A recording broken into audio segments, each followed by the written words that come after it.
আসসালামু আলাইকুম। ইদানিং ফেসবুকে কিছু নতুন কন্টেন্ট ক্রিয়েটর যারা ভিডিও বানাচ্ছেন এবং ভিডিও উল্লেখ করতেছেন, অমুকে আমার আইডল, তমুকে আমার আইডল। আমি আইডলের নাম উল্লেখ করতেছি না। আমি শুধু এইটুকু বলতেছি, যারা এই কথাগুলো বলতেছেন, তারা কি ভেবেচিন্তে বলতেছেন? আচ্ছা, আইডলের অর্থ কি দাঁড়ায়? আইডলের অর্থ হচ্ছে অনুসরণ করা। তাহলে অমুকে আমার আইডল যদি হয়, তাহলে আমি তাকে অনুসরণ করতেছি। সে তো একজন মানুষ। আমরা জানি প্রত্যেকটা মানুষের ভিতরে কিছু না কিছু ভালো গুণ আছে, কিছু খারাপ গুণ আছে। তাহলে সে যদি আমার আইডল হয়, তাহলে আমি তাকে অনুসরণ করি তার খারাপ দিকগুলোকেও, তার ভালো দিকগুলোতেও। এখন সে যদি জাহান্নামী হয়, তাহলে কি আমি প্রস্তুত আছি জাহান্নামে যাওয়ার জন্য? কারণ আমি তো তাকে অনুসরণ করি। আমি যে তাকে আইডল বানালাম, আমি যাকে আইডল বানাইছি, তাকে কি আমি কখনো দেখেছি?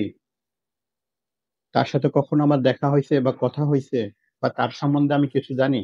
আমি এমন একজনকে আইডল বানাইলাম, হইতে পারে তার ফেসবুকে অনেক ফলোয়ার আছে, দেশের মানুষ তাকে চেনে।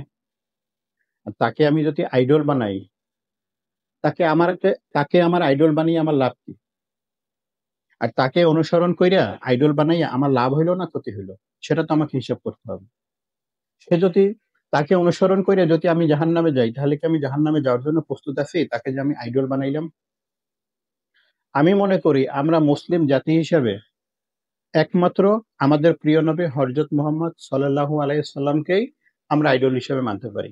এছাড়া দ্বিতীয় কোনো ব্যক্তিকে আমরা আইডল হিসেবে মানতে পারি না। হ্যাঁ, পারি। সমাজে এমন কোনো ব্যক্তি যে একটি কাজের মাধ্যমে সে সমাজে এমন একটা পর্যায়ে চলে গেছে, দেশের মানুষ তাকে চেনে, নিজেকে প্রতিষ্ঠিত করতে পারছে। আমরা তাকে অনুসরণ করতে পারি। তবে হ্যাঁ, কতটুকু? তাকে নয়, তার কাজকে। সে যে কাজের মাধ্যমে যে পন্থায় সে তার নিজেকে প্রতিষ্ঠিত করছে, এই লেভেলে নিয়ে গেছে, আমরা তার সেই পন্থাকে, সেই কাজটাকে আমি অনুসরণ করতে পারি, কিন্তু তাকে না। আশা করি আমি এই ভিডিওর মাধ্যমে বুঝাতে পারছি, যারা এই কথাগুলো বলতেছেন, তারা ভুল করতেছেন। আপনাদের কনটেন্ট ঠিক আছে।